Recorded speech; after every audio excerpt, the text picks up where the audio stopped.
Hello students, good morning. Last class में हम भेड़ की नस्लों के बारे में अध्ययन कर रहे थे, जिसके अंदर हमने भेड़ की मारवाड़ी, चोकला तथा मालपुरा नस्लों के बारे में अध्ययन हमने पिछली कक्षा में कर लिया था। नेक्स्ट आती है नंबर 4 मैरिनो।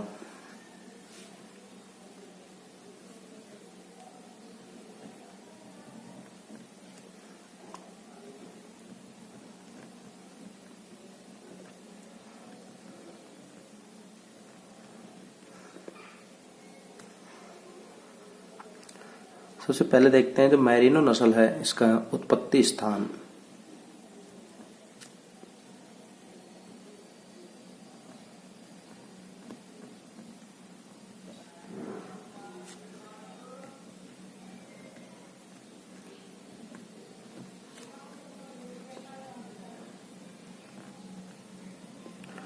उत्पत्ति स्थान एवं वितरण।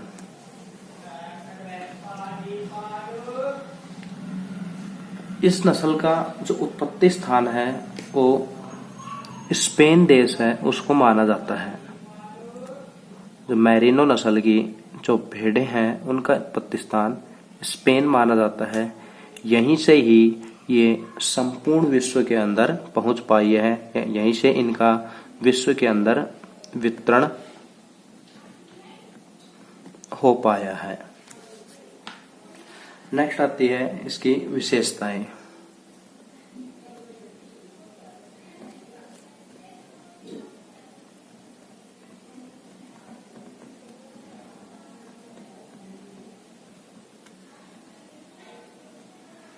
विशेषता की बात करें तो इस नस्ल की जो भेड़ें हैं उनका रंग सफेद होता है। रंग सफेद,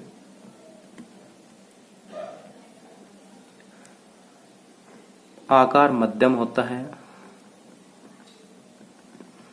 आकार मध्यम,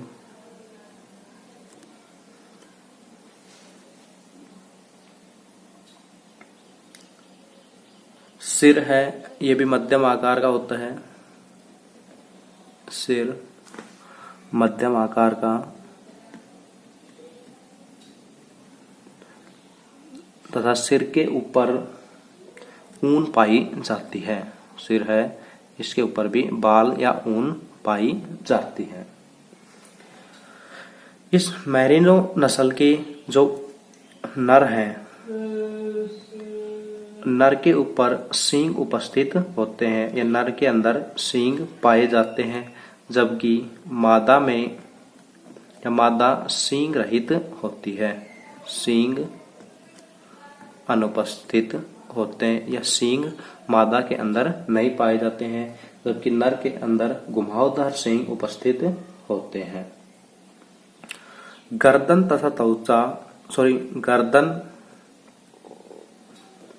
तथा कंधों, गर्दन तथा कंधों की जो त्वचा है उस पर, गर्दन तथा कंधों की त्वचा उस पर झुर्रियां पाई जाती है।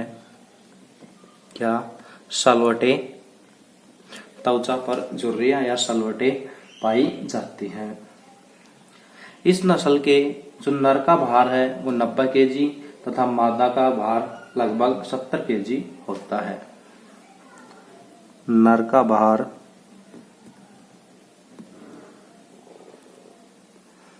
90 केजी, जबकि मादा का भार 70 केजी के आसपास या लगभग होता है।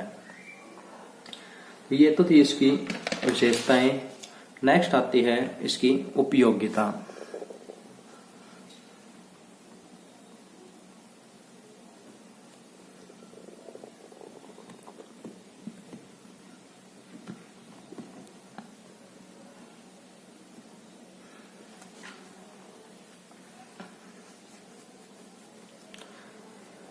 उपयोगिता की बात करें तो इन नस्ल से सामान्यतः ऊन की ही प्राप्ति की जाती है।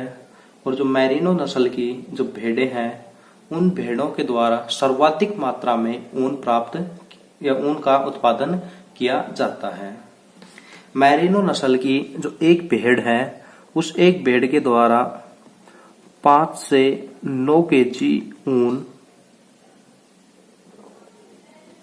प्रतिवर्ष 5 से 9 केजी ऊन प्रतिवर्ष एक भेड़ से प्राप्त होती है या एक भेड़ के द्वारा 5 से 9 केजी ऊन का उत्पादन किया जाता है।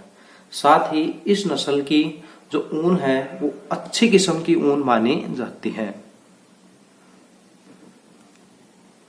अच्छी किस्म की ऊन मानी जाती है और अच्छी किस्म ऊन होने के कारण इस नस्ल की भेड़ को भारत सहित कई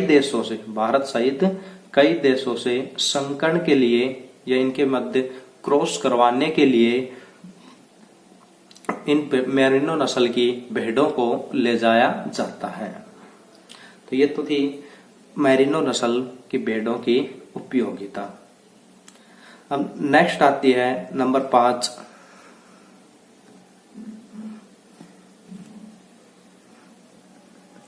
कराकुल नस्ल। नंबर 5 जो भेड़ की नस्ल है वह है कराकुल। सबसे पहले वही इनका उत्पत्ति स्थान एवं वितरण।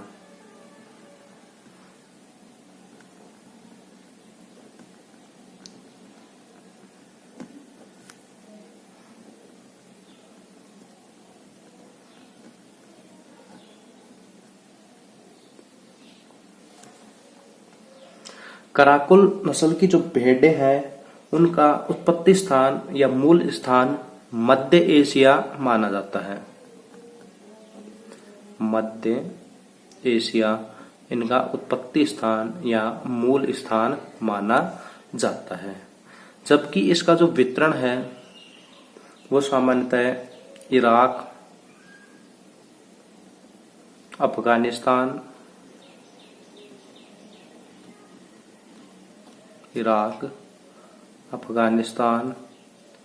दक्षिण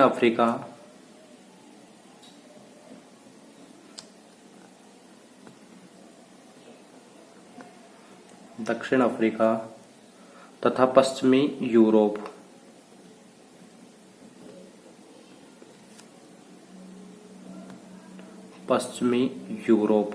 के अंदर देखने को मिलता है। इनका कराकुल नस्ल की जो भेड़ें हैं उनका उत्पत्ति स्थान मध्य एशिया, जबकि इसका वितरण इराक, अफगानिस्तान, दक्षिण अफ्रीका, पश्चिमी यूरोप के अंदर देखने को मिलता है। नेक्स्ट आते हैं इनकी विशेषताएं।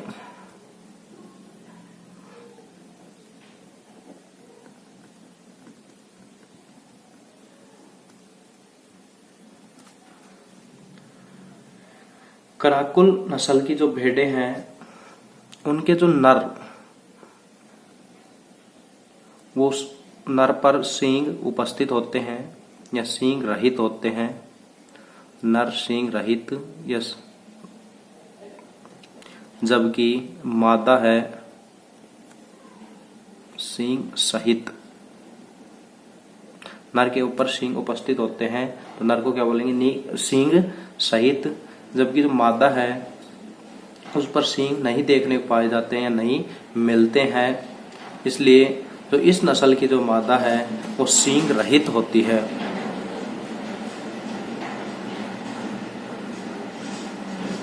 सींग रहित होती है। इनका जो आकार है वो मध्यम होता है। आकार मध्यम होता है। नेक्स्ट आती है इनकी उपयोगिता।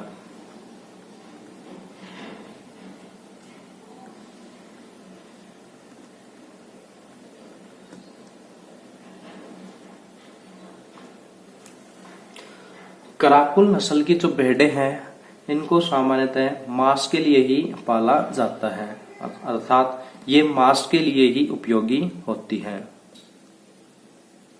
मांस के लिए ही उपयोगी होती है।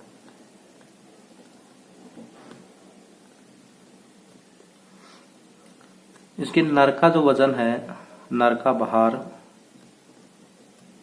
वो 90 kg, जबकि मादा का भार 60 kg होता है। मांस के लिए ये पाली जाती है। नर का भार 90 kg, जबकि मादा का भार 60 kg होता है। दूसरा जो इसका उपयोग है, ये जो नस्ल है इनको पेल्ट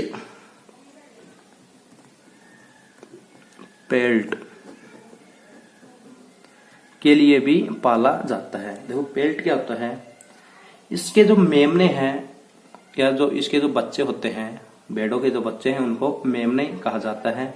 तो इसके जो मेमने हैं इनको कम उम्र में ही मार दिया जाता है और कम उम्र में मारकर उनसे घुंघराली ऊन युक्त खाल प्राप्त की जाती है।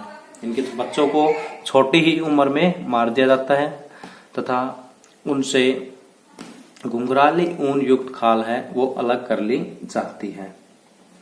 अब इस घुंघराली ऊन युक्त जो खाल होती है इससे टोपी का निर्माण किया जाता है तथा सर्दियों के लिए वस्त्र बनाए जाते हैं जो काफी महंगे होते हैं। तो इस नस्ल का जो उपयोग है तो इनके मेमनों के द्वारा पेल्ट निर्माण में भी उपयोग किया जाता है। पेल्ट निर्माण कैसे करते हैं, इस नस्ल की भेड़ों के जो मेमने होते हैं उनको छोटी उम्र में मार दिया जाता है तथा घुंघराली ऊन युक्त खाल उनसे प्राप्त की जाती है जिससे टोपी या वस्त्र बनाए जाते हैं। नेक्स्ट भेड़ की नस्ल आती है नंबर 6, अविवस्त्र।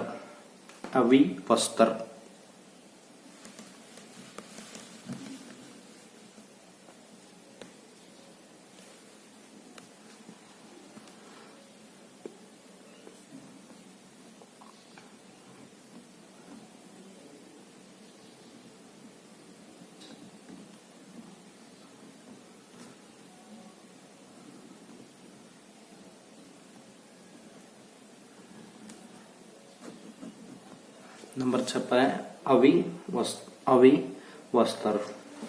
सबसे पहले देखते हैं इनका उत्पत्ति स्थान एवं वितरण।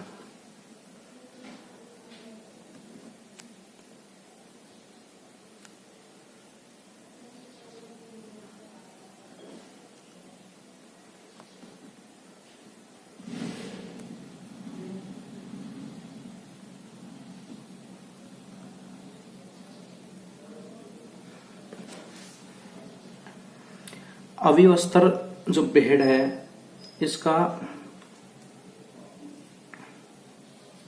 ये जो इसको इस नस्ल की जो भेड़ है इस नस्ल को विकसित वो किया गया है केंद्रीय भेड़ व ऊन अनुसंधान संस्थान अविकानगर मालपुरा के द्वारा इस नस्ल की भेड़ को विकसित किया गया है जो कि टोंक जिले के अंदर स्थित है। केंद्रीय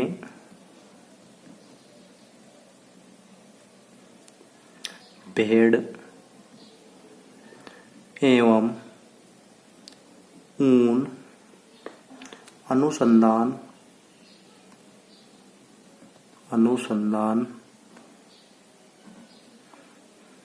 संस्थान अविकानगर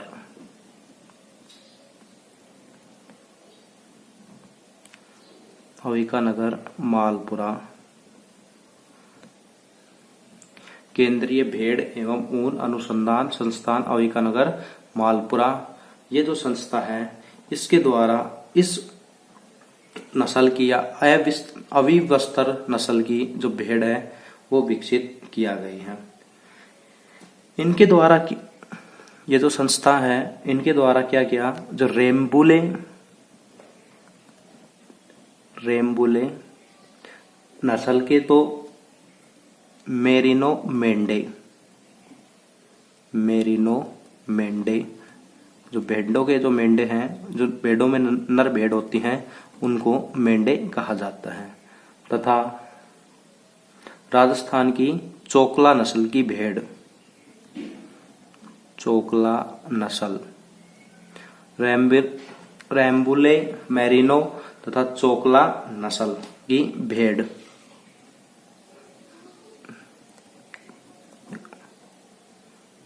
चोकला नस्ल की तो मादा थी जबकि रैम्बुलो मेरिनो का नर। इनके बीच में क्रॉस करवाया गया तथा इनके क्रॉस से अविवस्त्र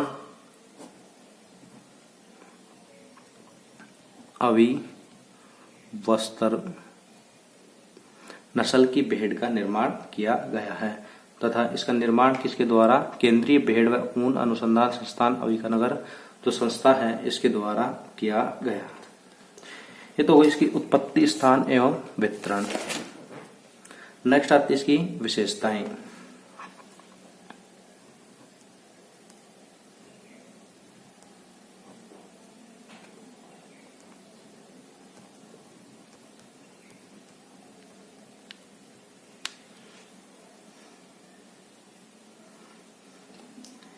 इन भेड़ों का जो औसत वजन है, औसत वजन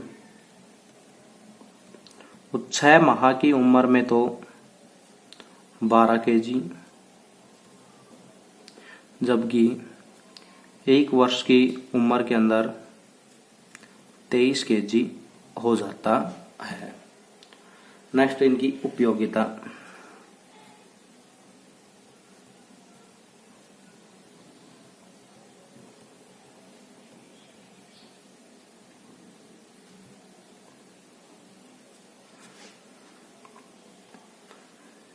इस नस्ल की जो भेड़ है उनके द्वारा 2 से 4 केजी ऊन, 2 से 4 केजी ऊन प्रति वर्ष एक भेड़ के द्वारा प्राप्त की जाती है।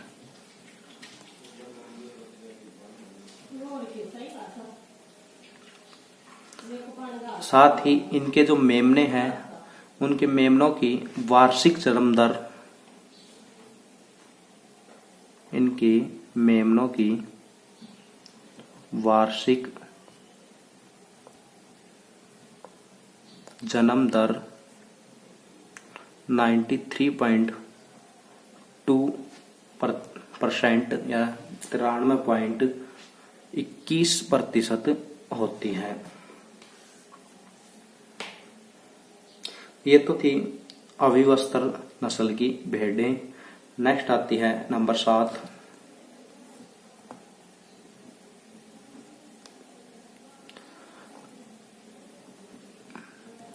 अविकालीन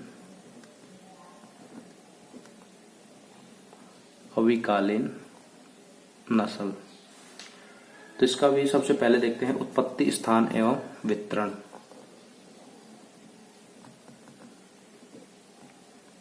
उत्पत्ति, स्थान एवं वितरण।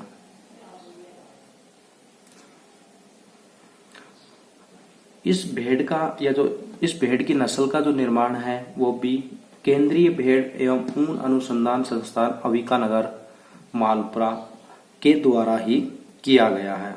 यानी जिस संस्था के द्वारा अविवस्त्र नस्ल की भेड़ का निर्माण किया गया है उसी संस्था के द्वारा ये केंद्रीय भेड़ व ऊन अनुसंधान संस्थान है, इसी के द्वारा ही अविकालीन नस्ल की भेड़ का निर्माण किया गया है। तो इसका उत्पत्ति, स्थान एवं वितरण में क्या आएगा कि इसका जो निर्माण है वो केंद्रीय भेड़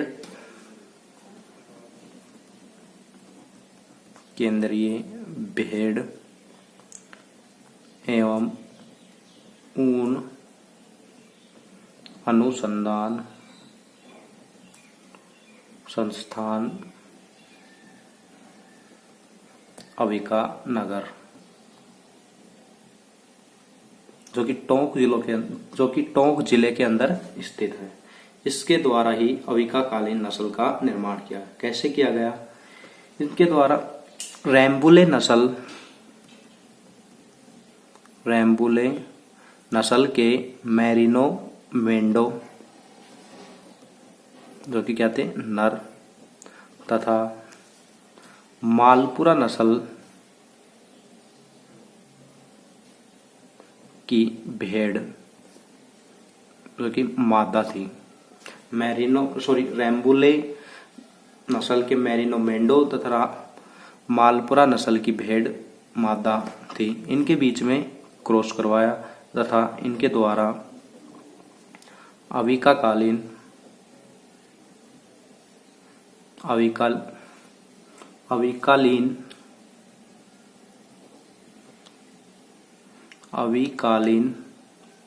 नस्ल का निर्माण किया गया।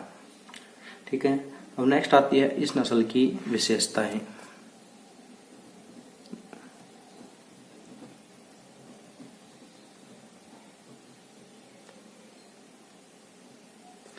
इस नस्ल की जो भेड़ें हैं, उन भेड़ों की जो ऊन बहुत पतली होती है, तो ऊन पतली होती है तथा एक वर्ष में एक भेड़ का वजन 25 केजी तक हो जाता है। एक वर्ष में भेड़ का वजन 25 केजी हो जाता है। नेक्स्ट है नंबर 3 इसकी उपयोगिता।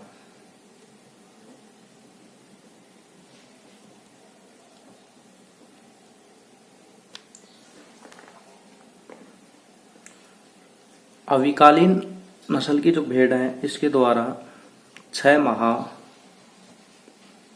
में लगभग 1.13 केजी ऊन प्राप्त होती है तथा इसकी ऊन से उत्तम किस्म की कालीनें बनाई जाती हैं।